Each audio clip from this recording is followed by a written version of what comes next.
चाहे व्यक्ति मंत्री हो, चाहे विधायक हो, सांसद हो, या संगठन के किसी भी पद पे हो, प्रशिक्षण की एक विशिष्ट शैली जो भारतीय जनता पार्टी ने जनसंघ के समय से विकसित की है, उसी परंपरा के अंदर ये 4 दिन का वर्ग था और इसके अंदर प्रदेश भर के कार्यकर्ता आए और उन कार्यकर्ताओं को कैसे समाज में काम करना है, कैसे संगठन में काम करना है, इन सब के विभिन्न विषयों के ऊपर उनको प्रबोधन हुआ है। हमारा प्रशिक्षण कार्यकर्ताओं को संस्कारित करने के लिए होता है। वैचारिक दृष्टि से वो और प्रबुद्ध बने, पुष्ट बने, इसके लिए होता है। परस्पर 4 दिन तक जब साथ में रहते हैं तो कार्यकर्ता को समझने का अवसर मिलता है, सामंजस्य बढ़ता है, प्रेम बढ़ता है। ये एक अलग विषय है, लेकिन बौद्धिक चीज भी, कई विषय जो हमारे संज्ञान में होते हुए भी हमसे छूट रहे होते हैं, उनको समझने का, नए सिरे से करने का हमें अवसर मिलता है। चेहरे अलग अलग हैं, बात भी अलग अलग है, लेकिन मतलब कमोबेश हर जगह से एक ही निकलकर सामने आया, और वो ये कि भाजपा कार्यकर्ताओं और नेताओं को बहुत कुछ सिखा गया ये प्रशिक्षण वर्ग। वैसे सिर्फ यही नहीं, बल्कि कई और नेता भी बस यही राग आलापते नजर आए कि हर लिहाज से मुफीद रही है भाजपा की ये कवायद। उन्होंने हमें प्रशिक्षण दिया, उसको मैं मुख्य आधार मानता हूँ। जो प्रशिक्षण वर्ग इससे जुड़े हुए विषयों पे जो रहा है वो बहुत ही सार्थक रहा। कार्यकर्ताओं में हर समय प्रशिक्षण की प्रक्रिया को जारी रखे हुए हैं। निश्चित रूप से हमने बहुत कुछ सीखा है। जब लोगों से बातचीत होती है तो समझ में आता है कि नई दुनिया में सीखने को बहुत कुछ। प्रशिक्षण से हम सब लोगों को बहुत सारी चीजें सीखने को मिली हैं। ये तो रही प्रशिक्षण वर्ग को लेकर भाजपा नेताओं की सतही बातें, लेकिन चलिए अब आपको बताते हैं कि कौन कौन से मुद्दे रहे इस प्रशिक्षण वर्ग का केंद्र। भाजपा कार्यकर्ताओं को सामाजिक सरोकारों से जुड़ने के लिए प्रेरित किया गया। कार्यकर्ताओं की कुशलता और क्षमता को बढ़ाने पर मंथन हुआ। वैचारिक तौर पर भाजपा और संघ के प्रसार की रूपरेखा तैयार की गई। विभिन्न वैचारिक और बुनियादी चुनौतियों से निपटने पर मंथन हुआ।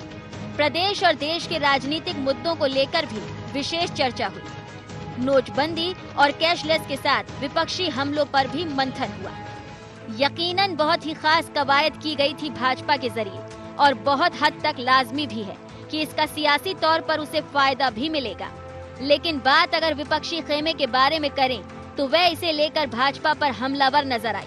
उसको यह सीखने को मिला है कि वहाँ 450 प्रतिनिधियों की मौजूदगी में एक बेबाक नेता ने संघ के प्रमुखों के सामने यह कहा है कि कहने को तो 13 सालों से हमारी सरकार है, मगर बिना रिश्वत दिए इस प्रदेश में कोई काम नहीं हो रहा है।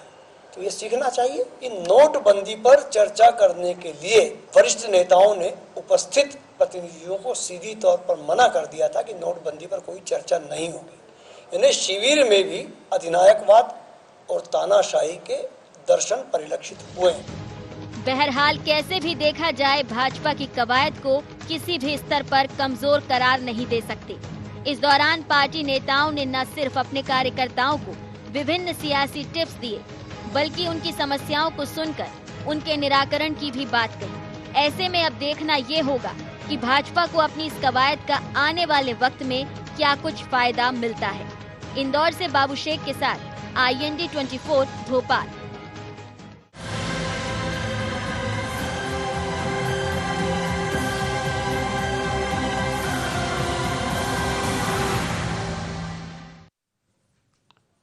नमस्कार, IND एजेंडा में आपका स्वागत है। मैं हूं राघवेंद्र सिंह।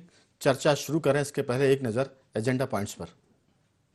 क्या भाजपा के लिए फायदेमंद साबित होगा प्रशिक्षण वर्ग का मसौदा? क्या इस दौरान तय किए गए बिंदुओं को अमल में ला सकेगी भाजपा? क्या प्रशिक्षण वर्ग ने कार्यकर्ताओं में जोश फूंकने का काम किया है? क्या कांग्रेस को भी भाजपा की तरह कवायद अपनानी चाहिए? तो हम भाजपा की जो बैठक हुई उसमें सुशासन का पाठ पढ़ाया गया, भ्रष्टाचार पर बात हुई या नहीं, नोटबंदी पर चर्चा हुई या नहीं। बहुत सारे ऐसे मुद्दे हैं जो एक तरह से कहेंगे कि ज्वलनशील हैं, बहुत ही सरगर्म है, जिनको लेकर बाजार, उस पर हम बात करेंगे। हमारे साथ स्टूडियो में 3 खास मेहमान मौजूद हैं। वरिष्ठ पत्रकार रमेश शर्मा जी, कांग्रेस के नेता अजय शाह जी और भारतीय जनता पार्टी के नेता विकास बोंद्रे जी। आप तीनों ही का बहुत बहुत स्वागत है। चर्चा की शुरुआत सबसे पहले मैं रमेश शर्मा जी आपसे करना चाहता हूँ। बहुत सारी बातें आपने देखी सुनी होंगी, क्योंकि इस पूरी चर्चा को कांग्रेस अपने चश्मे से देखेगी, भाजपा अपने नजरिए से बात करेगी।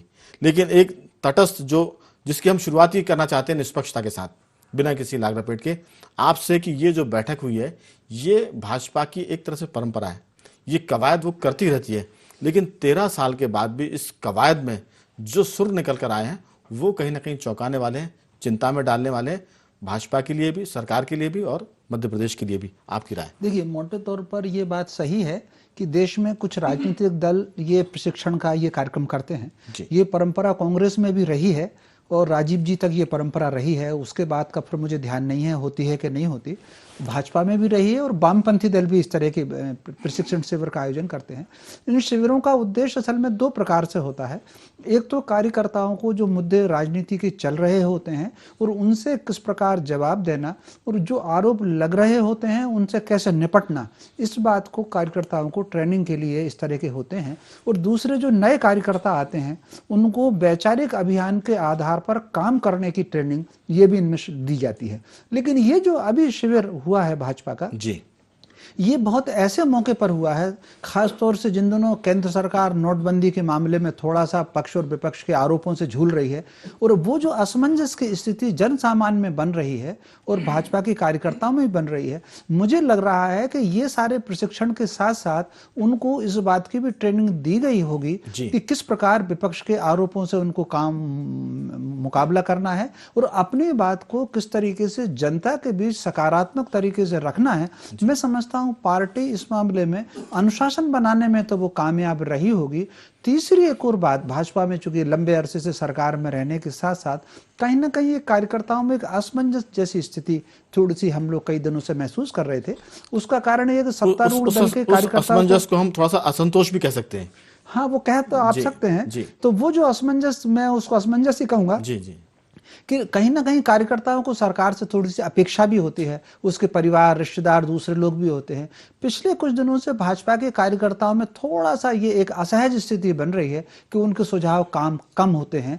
ऐसी स्थिति में ये प्रशिक्षण शिविर उनके उस थोड़ा सा वो जो असमंजस जैसी या असहायता जैसी स्थिति है उसको एक प्रकार से संजीवनी का काम करेगा और वो जागरूक होकर के फिर से पार्टी लाइन पर जुड़ेंगे सक्रियता के साथ साथ। बिल्कुल जी, मैं लौटूंगा, लेकिन जो लोग संजीवनी देने के लिए वहां जुटे थे, असल में वही तो विष का काम कर रहे थे, वही तो विष वमन कर रहे थे, या वही एक तरह से अपने कार्यकर्ताओं को शंकर जी बना रहा है, उनको विषपान करवा रहे हैं। क्योंकि असंतोष और असहजता इन्हीं जो लोग इकट्ठे हुए हैं 500, जो सारे के सारे तो नहीं होंगे लेकिन बहुत से ऐसे लोग हैं चुनिंदा जिनकी वजह से पार्टी के भीतर असंतोष है। मैं लौटूंगा सवाल पर आपके पास। अजय शाह जी, एक बहुत ही निष्पक्ष और तटस्थ टिप्पणी आपने सुनी। हमारा इसमें सीधा सा आपसे ये सवाल है कि भारतीय जनता पार्टी के भीतर 13 साल के बाद, जैसे कि आपके के मिश्रा ने भी कहा कि एक सवाल ऐसा आया कि 13 वर्ष की सरकार के बाद क्या वजह है कि पैसे दिए बगैर काम नहीं होता। ठीक है, आपके प्रवक्ता ऐसा कह रहे हैं, तटस्थ राय भी इसी के आसपास घूम रही है। तो ऐसे इस तरह की परिस्थितियों के बाद कांग्रेस कहाँ है? बार बार ये सवाल पूछा जा रहा है कि कांग्रेस किधर है, ढूंढे नहीं मिल रही है। आप बयानों में है, टीवी चैनल्स पर है, इसमें कोई शक नहीं, लेकिन सड़क पर नहीं है। सवाल इसका है। नहीं, देखिए, जहां तक आप कह रहे हैं इसमें काफी कुछ सच्चाई भी नजर आती है जी कि हम सड़क पर नजर नहीं आते। पहले तो साधुवाद आपके लिए कि आपने इस बात को स्वीकारा। लेकिन हम सड़क पर जब जाते हैं जी, हमको बताया नहीं जाता है। यह भी उतनी ही सच्चाई है जितना सच्चाई से मैं बोल रहा हूं कि हम सड़क पर नहीं आते हैं। हमारे वरिष्ठ भाई साहब ने कहा, रमेश जी ने कहा, चलिए आपने जो बात की उस पर तो फिर चर्चा की दिशा ही बदल जाएगी, उस पर हम नहीं जाएंगे अभी कि बताते नहीं है, सड़क पर आप जाते हैं लेकिन बताते नहीं है। मैं कह सकता हूं बहुत संक्षेप में, आपकी इस बात पर माफी के साथ टिप्पणी कर रहा हूं कि जंगल में अगर मोर नाचा जाएगा तो क्या होगा, लेकिन आप अपनी बात जारी रखें। नहीं, मैं आपसे रमेश शर्मा जी की बात से बिल्कुल मुतमईन हूं कि उन्होंने कहा कि आरोपों से कैसे बचें। आज 13 साल की सरकार में ढेर सारे आरोप लगे हुए हैं और अब तो इनके मंत्री ही गुर्राने लगे हैं। आपने भी वही कहा। आज स्थिति ये हो गई है कि ये मोदी भी ले लो, ये अमित शाह भी ले लो, भले ही छीन लो हमसे स्मृति ईरानी, मगर हमको लौटा दो पुरानी कीमत में वो आटा, वो गैस, वो बिजली, वो पानी। आज सरकार से बिल्कुल ग्रसित हो गई है जनता और वो हाहाकार में वो तो कुर्सी भी लौटा दे मगर बैठेगा कौन, ये तो तय करो आप। नहीं, कुर्सी अगर लौटेगी तो हमारे अध्यक्ष हैं, ठीक है, और बिना संघर्ष के कुछ नहीं मिल पाता। चलिए जी, मैं लौटता हूँ। आपने बहुत अच्छी बात जो है एक कविता माने बहुत ही काव्यात्मक अंदाज में कही है कि लौटा दो हमें वो पुरानी बातें जो हमें सस्ती चीजें मिला करती थी। विकास जी, बहुत सारे तीखे और बड़े बड़े पत्थर आप पर फेंके गए, तीखे सवाल भी किए गए। तीखे सवाल ये है, आप ही ने हवा निकाल दी। देखिए नहीं, बातों की मैं आपकी भी निकालूंगा, चिंता मत करिए आप। नहीं, हमारी मत निकालिए, हमारे को तो मेरा कहना यह है कि अगर 13 साल के बाद भारतीय जनता पार्टी की इस महत्वपूर्ण बैठक में, जिसमें केंद्रीय मंत्री सिर्फ अमित शाह और नरेंद्र मोदी भर नहीं थे, बाकी पार्टी के सारे लोग दिग्गज थे, रामलाल जी से लेकर अनिल माधव दवे जी और बाकी सब लोग, अगर उनके बीच में ये सवाल खड़ा होता है कि 13 वर्ष के बाद बिना पैसे दिए काम नहीं होता, तो इस चिट्ठी को आप तार समझिए। ये वो बड़ी बात है जो हजारों हजार कार्यकर्ता नहीं कह पा रहा। उस साहसी को आपको उसका अभिनंदन करना चाहिए जिसने ये बात कहने की हिमाकत की। मैं तो हिमाकत कहूंगा क्योंकि भाजपा में ये सब चलता नहीं, कांग्रेस में तो ये चल जाता है। ये उसकी हिमाकत है कि उसने सब चीजें जोखिम दाव पर आकर कहा कि भाई बिना पैसे काम क्यों नहीं हो रहा, क्योंकि सुशासन का पूरा मामला इस सवाल से बेड़ा गर्क हो गया उसका। आपकी क्या राय है? नहीं राघवेंद्र जी, पता नहीं आपको कैसे पता लगा? पता नहीं, हम तो वही बातें कहते हैं जो आती है। असल में जो आपके पक्ष में होती है, आप उन बातों के बारे में सवाल नहीं करते कि ये कहां से आई। जो खिलाफ होती है उसके बारे में सवाल होते हैं कि कहां से आ गई। मैं आपको देखिए, मैं आपको बता रहा हूं ना अंदर कैसा प्रशिक्षण वर्ग था, विस्तार से बताता हूं। कुछ हमारे वरिष्ठों ने भी बताया, आपने बाइट ली। देखिए, ये प्रशिक्षण वर्ग वर्तमान में क्या चल रहा है, क्या काम किए जा रहे हैं, इससे एकदम अलग। पार्टी का वैचारिक आंदोलन क्या है, वैचारिक अधिष्ठान क्या है, विचारधारा क्या है, इसको अपने कार्यकर्ता में मजबूत करने का एक अवसर था और उसी के ऊपर खास केंद्रित था पूरा 4 दिन का वर्ग।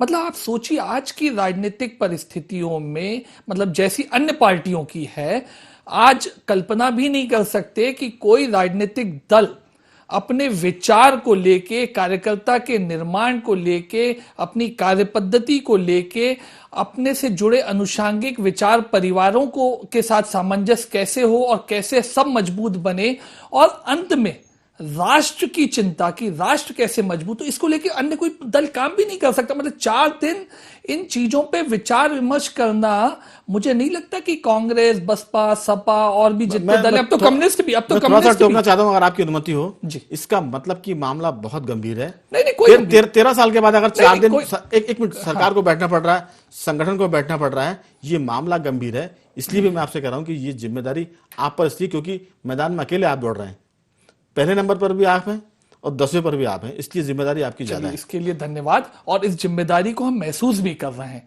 और आप समझिए राघवेंद्र जी कि ये जो अवसर था 4 दिन के प्रशिक्षण वर्ग का, ये अपने कार्यकर्ता को और पैना बनाने के लिए था, ताकि वो राष्ट्र की चिंता करके काम करे।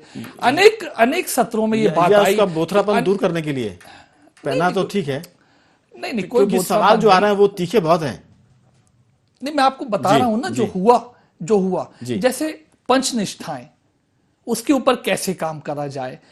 उदाहरण स्वरूप कई बार सामयिक चीजें आ सकती हैं, लेकिन अन्यथा अब गुड गवर्नेंस की बात हुई, गुड गवर्नेंस क्या हो, कैसे हो, क्या विचार किया जाए, ऐसा लेकिन कोई प्रकरण नहीं है जिसमें कोई असंतोष अच्छा सवाल किया, लेकिन मैं इसको सेकंड राउंड में लूंगा आपसे। गुड गवर्नेंस की बात मैं लौटूंगा आपके पास, क्योंकि पार्टी की जिम्मेदारी, पार्टी सत्ता, सेकंड राउंड मांगूंगा। लेकिन शाह जी, आप कुछ कहना चाहते हैं इस पूरे मुद्दे पर? आपके तमाम आरोप खारिज, आपकी सब बातें गलत, आप झूठ का पुलिंदा लेके चलते हैं और सड़क पर नजर नहीं आते, इसलिए भाजपा इस तरह की बात कर रही है। आपकी सब बात मानी, लेकिन फिर ये 13 साल में तब इनका जादू चल गया था, अब 13 साल बाद इनका जादू चला गया है। इसीलिए ये प्रशिक्षण में जो हमारे बौद्रिया साहब जो बता रहे हैं वो नहीं हुआ, ये एक मुखौटा है। देखिए, गोविंदाचार्य जी ने जादू चला गया, जादू चला गया। ये प्रशिक्षण क्यों? इस प्रशिक्षण में जो डैमेज कंट्रोल करना है वो सिखाया गया है, किस तरह अपने राजनीतिक दलों को दरकिनार करना। शिवसेना 27 साल की पार्टी थी, जेडीयू के साथ इनका 15 साल का गठबंधन है। इन्होंने लात मार के जब उनकी जरूरत नहीं लगी तो उनको बाहर निकाल दिया। किस तरह से शिद्दत से झूठ बोलना, किस तरह से झूठे आंकड़े पेश करना, किस तरह से भावना धार्मिक भड़काना, नौकरशाही को, और अभी आईएएस की मीट आपने भी देखी, नौकरशाही का बेजा इस्तेमाल किस तरह से करना, प्रतिद्वंदियों को आर्थिक नुकसान किस तरह से करना, कृत्रिम देश प्रेम की भावना किस तरह से उन्माद भड़काना, अच्छे दिन का सपना किस तरह से दिखाना, ये सब प्रशिक्षण इसका दिया गया मतलब था। कि कांग्रेस 100% सही बोलती है, हरिश्चंद्र एकदम ऐसा मान मैं ले। बिल्कुल नहीं अगर मानता। बीजेपी ऐसा करती है तो कांग्रेस को क्या माने? नहीं। मनमोहन सिंह ने मुझे याद है पहले कहा था कि हम 100 दिन में महंगाई कम करेंगे, जब उनका दूसरा कार्यकाल आया था उसके बाद महंगाई कम नहीं हो पाई। तो झूठ पर तो हम ना जाएं, क्योंकि रमेश शर्मा जी बोल सकते तो मैं मान लूंगा, अगर कोई पार्टी का आदमी बोलता तो मुझे 10-20% तो मैं मान सकता हूं, बाकी पर तो संकोच होता राघवन है। जी, डर वही है जी, आपने कहा कांग्रेस ने भी 100 दिन में महंगाई कम करने की बात कही थी, लेकिन कांग्रेस ने को हालांकि वो हमारा विषय नहीं, चूंकि आपने सत्ता में जी, अलग कर दिया। जी। इसी तरह इन्होंने बोला था 100 दिन में काला धन लाएंगे, क्या हुआ? यही तो डर इनको खाए जाते, महंगाई डायन खाए जाते, इसीलिए प्रशिक्षण वर्ग कि किसी तरह अपने आप को सिक्योर करें। एकदम। शर्मा जी, आपने दोनों महानुभाव को सुना, बहुत सारी बातों को कहा, कांग्रेस ने कई बातें स्वीकार की, जनता पार्टी जरूर अभी स्वीकार करने की स्टेज पर नहीं है। वो सच बातें जो भीतर से निकल के उनके पक्ष में आती है वो स्वीकार, जो सच बातें उनके खिलाफ जाती है वो अस्वीकार। लेकिन आपको क्या लगता है कि मामला संगीन है और अब स्थिति भारतीय जनता पार्टी को लग रहा है कि थोड़ा सा वो डेंजर जोन में जा रहा है, इसलिए इस किस्म की पहली बार मेरे ख्याल से 13 वर्षों में बैठक हुई है। बैठकें होती रहती है लेकिन इतने बड़े पैमाने पर, जिसमें 500 चुनिंदा कार्यकर्ता आए हों और 3 से 4 दिन तक इसमें वो बातचीत हुई हो, आपको लगता है कि मामला थोड़ा सा? नहीं, ये तो ये पहली नहीं है। नहीं, इतने बड़े पैमाने पर। हाँ, इतने बड़े पैमाने पे विदिशा में भी उन्होंने की थी, तो उसमें भी 450-500 लोग आए थे। उसके बाद फिर एक शायद उन्होंने पचमढ़ी या कहीं की थी, और मेरी याद में अभी निकट भविष्य में 4-5 साल में शायद ये तीसरी बैठक इस तरीके से हो रही है। भाजपा ऐसे मगर करती चर्चाओं में ये बहुत ज्यादा आ गई। हाँ, वो चर्चाओं में, चूंकि इस समय नोटबंदी की मामला चल रहा है, इसलिए थोड़ी सी चर्चाओं में ज्यादा आ गई है। तो स्वाभाविक रूप से भाजपा की ये चलती रहने वाली प्रक्रिया है। इसमें ये तो कहना ना कहना हर आदमी की अपनी है कि ये चिंता के कारण नहीं है, लेकिन उनकी ये प्रक्रिया चलती रहती है। लेकिन इसके माध्यम से वो अपने भविष्य की योजनाएं बनाते हैं और भविष्य में आने वाले खतरों को टालते हैं, जिसको कई बार हम गांव की भाषा में कह सकते हैं कि बरसात के पहले अपने घर को ठीक कर लेना। आगे आने वाले वक्त में, चूंकि अब 2 साल बचे हैं चुनाव को भी, और काम करने के लिए केवल 1 साल बचा है, आखिरी साल केवल चुनाव में ही चला जाएगा, प्रचार में चला जाएगा। तो मुझे लग रहा है कि भारतीय जनता पार्टी अपने कार्यकर्ताओं को फिर से मुस्तैद कर लेना चाहती है। एक और बात है इस प्रक्रिया में, इस बैठक करने से पहले उन्होंने मतदान केंद्र तक की बैठकें कर ली हैं इस प्रशिक्षण शिविर से पहले। तो कहने का अर्थ है कि भारतीय जनता पार्टी चुनाव के मोड में वो पहले दिन से है और उसकी मजबूत तैयारी करती चली आ रही है। कई बार शीर्ष पर पहुंचना जितना आसान होता है, शीर्ष पर बने रहना उतना ही मुश्किल होता है। तो मैं समझता हूं भाजपा ने एक जो रिकॉर्ड अभी बनाया है, मध्य प्रदेश जब से बना है तब से लगातार किसी भी एक दल की सरकार 13 वर्ष तक नहीं रही। ये पहला मौका है किसी एक राजनीतिक दल ने सरकार चलाई है। तो मैं समझता हूं वो इस रिकॉर्ड को आगे बढ़ाने के लिए चिंतित हैं, प्रयत्नशील हैं, और उसके लिए उन्होंने प्रशिक्षण शिविर रखा है ताकि 2018 में इसको और आगे बढ़ा सकें। ये ठीक वैसे जैसे कि विराट कोहली ने लगातार मैच जीतकर रिकॉर्ड बना दिया। बीजेपी मध्य प्रदेश में चाहती है कि शिवराज सिंह के नेतृत्व में लगातार चुनाव जीतकर रिकॉर्ड बनाए, लेकिन विराट और शिवराज में फर्क हो सकता है, क्योंकि 18 में क्या होगा ये अभी किसी को पता नहीं है। लेकिन उसके पहले बोंद्रे जी, आपने एक सवाल छोड़ा था सुशासन वाला, गुड गवर्नेंस वाला। हमारा कहना यह कि अगर गुड गवर्नेंस की बात सच होती तो आप ये मान लीजिए कि फाइल ट्रैकिंग सिस्टम बल्लभ भवन में लागू होने में इतनी देर नहीं होती, जो कि एक तरह से प्रशासन की जड़ है, उसका मुख्यालय है। 13 साल के बाद अब फाइल ट्रैकिंग सिस्टम को लागू किया जा रहा है, तो यह सुशासन के मामले में सरकार की कमजोर स्थिति का नमूना है। एक बात। दूसरी बात, जहां तक नोटबंदी की बात हो रही है, हालांकि मामला केंद्र का है, आप चाहे तो उसमें कह सकते हैं, चाहे तो ना भी कह सकते हैं, लेकिन उसका असर बहुत ज्यादा है, क्योंकि अभी जो खुफिया निदेशक हैं उनका कहना यह है कि स्थिति गंभीर है और कई जगह हालात बिगड़ सकते हैं। एक जगह तो बैंक लूटने की खबर भी आई है जम्मू कश्मीर की तरफ से। आप इस पर भी चाहें तो बोलें, अब वरना आप बाकी बोलने के लिए यहाँ मौजूद हैं बैठक के मामले में, जो आप कहना चाहें इस पर। राघवन जी, मैं आपके सवालों का ही जवाब देता हूँ। देखिए, बहुत संक्षेप में, क्योंकि समय बहुत तंगी की गुड तरफ जा रहा है। गवर्नेंस मध्य प्रदेश की भाजपा सरकार लाने का पूर्ण प्रयास कर रही। जर्जर हालत में मध्य प्रदेश जब विकास को एजेंडा ही नहीं माना जाता था सरकार को जीतने का, दल को जीतने का, उस हालत से हम लेके आए हैं। देखिए, जहां तक आपने कहा 13 साल लग गए, देखिए 2 चीजें हैं जिस सिस्टम की आपने बात की, file tracking system number 1। System develop करना और साथ में सिस्टम इस्तेमाल करने वाले लोगों को भी डेवलप करना, ट्रेन करना, उनका मानस बनाना। हम तो कहते हैं जब अगर हमारे साथ में कांग्रेस जैसा दल कैशलेस या ट्रांजैक्शंस की बात को मनाही करता है तो देखिए अभी तो हमें कांग्रेस भी काफी तादाद में लोग हैं, उनका भी मानस डेवलप करना है टेक्नोलॉजी आगे बढ़ जाएगी तो मेरे कहने का मतलब नहीं रहेगा। दूसरी चीज मैं नोटबंदी इसलिए मैं रोक रहा हूं क्योंकि 13 साल में आप तैयार कर रहे हैं, सुनते लीजिए आप। और जो सरकार लागू करने वाली होती, केंद्र सरकार ने उदाहरण पेश किया है, उसने एक झटके में क्रांति ला दी, नोटबंदी कर दी और कैशलेस पर आ गए। ये एक झटके में किया और आप 13 साल के बाद भी वकालत कर रहे हैं उस बात की। नहीं, मैं राघवेंद्र जी क्या कह रहा हूं, देखिए नोटबंदी लाना, लेस कैश सिस्टम को बढ़ाना, ये दोनों अलग चीजें थी। नोटबंदी कानून के द्वारा लागू किया जाने वाला एक काम था, केंद्र सरकार को ही करना था, उसी ने किया, राज्य सरकार का तो उसमें हस्तक्षेप था नहीं।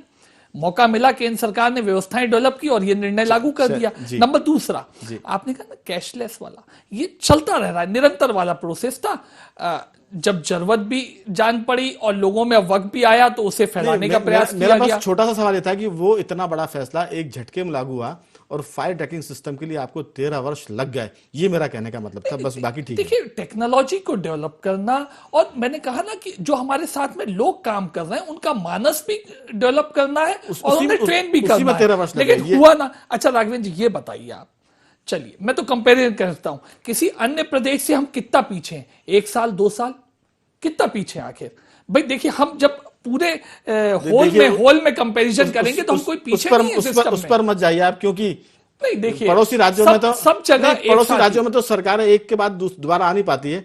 आप 3 बार सरकार में, मैं लौटूंगा, समय की तंगी में लौटूंगा। अच्छी बात है। अजय शाह जी, आपकी इस पर अंतिम टिप्पणी।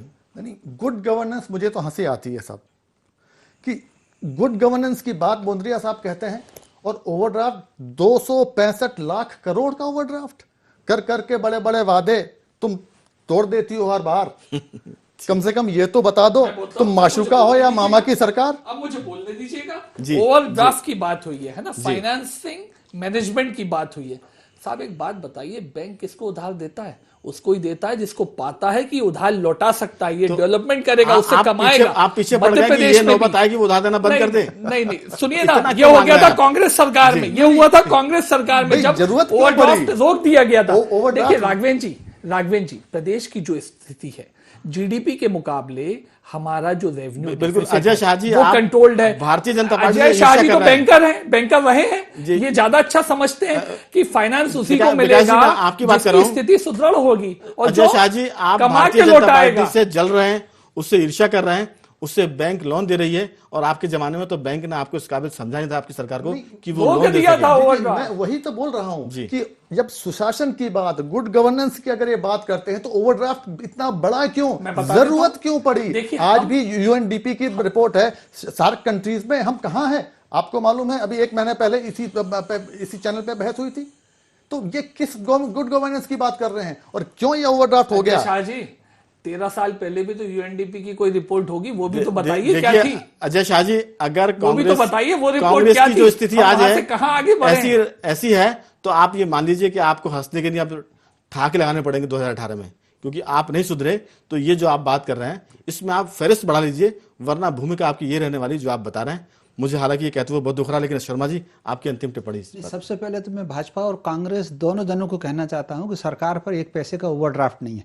ओवरड्राफ्ट में और लोन में अंतर समझा, फर्क होता है। दोनों ही बातें कर ले रहा हूं, फाइनेंस का भी सब मिला के मैंने कर लिया। तो ओवरड्राफ्ट बहुत संकट की स्थिति में आता है। भाजपा ने तो बड़ा करके आरोप को ओवरड्राफ्ट को मान लिया। मैं क्या कह रहा हूँ, फाइनेंसिंग के ऊपर है। हमने अगर 1,18,000 करोड़ का लोन ले रखा है, तो लोन फाइनेंस कर रखा है, तो हमारी जीडीपी कितनी है? लोन है वो उसका।